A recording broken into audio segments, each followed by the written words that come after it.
क्या बात है ड्राइवर, आज तेरा बेटा तेरे साथ आया है? मैडम जी, मेरे बेटे ने एग्ज़ाम पास किया है और ये आपके लिए मिठाई लेकर आया। अरे बेटा, मिठाई खिलाना मैडम को। जी पापा, ये लीजिए। अबे पीछे हट।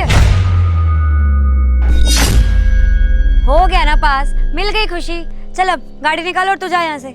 मैडम जी, आपको नहीं पता इसने कौन सा एग्ज़ाम पास किया है? आप एक बार पूछिए तो सही। कौन सा एग्जाम पास कर लिया? कलेक्टर बन गया क्या? ड्राइवर का बेटा है, ड्राइवर ही बनेगा या फिर हमारे अमीरों के घर में कहीं नौकरी कर रहा होगा? अरे बेवकूफ हो गया क्या? अरे क्या कर रहा है अपनी जिंदगी में? बेटा बड़ा हो गया है, इसको कहीं नौकरी पे लगवा, 4 पैसे आएंगे तेरे घर में। क्या तू इसकी पढ़ाई के पीछे इतना पैसा फूक रहा है? मैडम जी, मेरा तो एक ही सपना है, मेरा बेटा पढ़ लिख कर कामयाब हो। अब तो मुझे लगता है मेरा सपना जल्द ही पूरा होगा।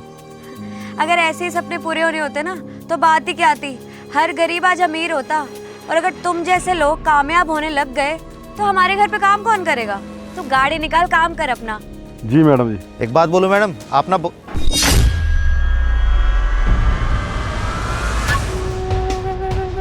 नरेश, इसे समझा दे कि नौकरों की औकात नहीं होती मालिक के सामने ऊंची आवाज में बात करने की। मैम, पहली बात तो ये कि मेरे पापा आपके यहाँ पे नौकरी करते हैं, मैं नहीं, तो मैं आपका नौकर नहीं हूँ, मुझे कुछ बोलने की जरूरत नहीं है।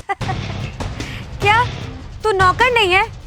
ये जो तूने कपड़े पहने हैं ना, ये भी सब मेरे पैसों से आते हैं। मैं तेरे पापा को सैलरी देती हूँ तब जाके तो ये सब पहनता है, समझा? तो कोई एहसान कर दिया क्या मैम? मेरे पापा यहाँ पे काम करते हैं, मेहनत करते हैं, कभी कभार तो ओवर टाइम करते हैं, उसके भी पैसे नहीं लेते आपसे। और आप भी तो किसी के यहाँ पे नौकरी करते हो ना, तो आप भी तो नौकर हुए। जब आप भी नौकर हुए, मैं भी नौकर हुआ, तो दोनों में फर्क क्या रह गया? बहुत बदतमीज है तेरा बेटा, समझा ले इसे, वरना इसकी बदतमीजियों की वजह से ना कहीं तू नौकरी से हाथ ना धो बैठे। नहीं मैडम जी, बच्चा है अभी, इसे माफ़ कर दीजिए। इसे नहीं पता ये क्या बोल रहा है। बेटा तू एक काम कर, तू घर जा, मैं तुझसे शाम को आकर मिलूंगा। आया हमें मिठाई खिलाने वाला। चल गाड़ी निकाल। आइए मैडम। बहुत घमंड है इस मैडम में। क्या बोल रही थी? एक गरीब का बेटा कलेक्टर नहीं बन सकता? अब तो इसे कलेक्टर ही बन के दिखाऊंगा मैं।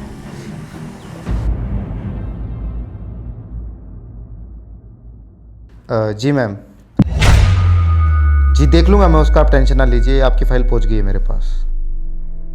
जी जी मैम।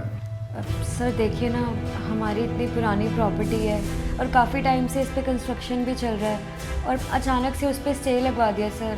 अब आप ही कुछ कर सकते हैं, आप ही हमारी मदद कर सकते हैं। देखिए मैम, स्टे तो लगेगा ही, ये इलीगल काम है। अब एग्रीकल्चर प्रॉपर्टी पे अगर आप कंस्ट्रक्शन करोगे तो हमारी तरफ से तो पास नहीं हो पाएगा। I am sorry. आप नरेश अंकल के बेटे हो ना? जी हाँ, मैं उन्हीं का बेटा हूँ। आपने मुझे शायद पहचाना नहीं। मैंने आपको बहुत अच्छे से पहचान लिया है, और पहचानूंगा कैसे नहीं? मेरे पापा आपके यहाँ पे नौकरी जो करते थे। मुझे पक्का भरोसा था कि एक दिन आप कामयाब ज़रूर होगे। देखो, अब आप तो अपने ही आदमी निकले। अब ये काम आप करवा दीजिए, मुझे पूरी उम्मीदें हैं आपसे। मैम, हम आपके अपने कब से हो गए? हम तो आपके नौकर हैं ना। अब आप नौकरों को अपने बराबर कब से समझने लगे? याद है आपको जब मेरे पापा आपके पास आए थे, आपने ही तो मना किया था पापा को। आपने पापा को बोला था कि मुझे पढ़ा लिखा के वो अपना पैसा वेस्ट कर रहे हैं, मुझे कहीं नौकरी कर लेनी चाहिए, कहीं किसी के यहाँ पे ड्राइवर का काम कर लेना चाहिए। और उसके बाद भी आपका मन नहीं भरा तो आपने मेरे पापा को नौकरी से निकाल दिया, क्योंकि मेरी पढ़ाई के चक्कर में वो कभी कभी छुट्टी ले लिया करते थे या लेट आते थे। आपके तो बहुत एहसान है हमारे ऊपर, हम आपको कैसे भूल सकते हैं? आपकी वजह से मेरे पापा को कितना कुछ झेलना पड़ा, हमारी ज़िंदगी में इतनी रुकावट आई, और आप कह रहे हो कि आप हमारे अपने हैं। तो आप उन चीज़ों का बदला ले रहे हो मुझसे? नहीं नहीं मैम, मैं बदला नहीं ले रहा हूँ, बल्कि आप जैसे लोगों से तो हमें प्रेरणा मिलती है आगे बढ़ने की, कुछ करके दिखाने की, आप जैसे लोगों को मुंह तोड़ जवाब देने की। मेरा बदला तो उसी दिन पूरा हो गया था जब मैं IAS ऑफिसर बना। उसके बाद मेरी आपसे कोई नाराज़गी नहीं है। और जहाँ तक बात रही आपके काम की, देखिए वो काम इलीगल है, और इस कुर्सी पर बैठने के बाद मेरी कुछ रिस्पॉन्सिबिलिटी बनती है, तो मैं इलीगल काम को पास नहीं कर सकता। आई एम सॉरी, आप जा सकते हैं।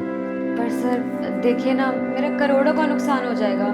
देखिए मुझे माफ़ कीजिए, यहाँ पे और भी लोग हैं जो अपने काम के लिए आए हुए हैं, मुझे उनसे भी बात करनी है। प्लीज़ आप जा सकते हैं।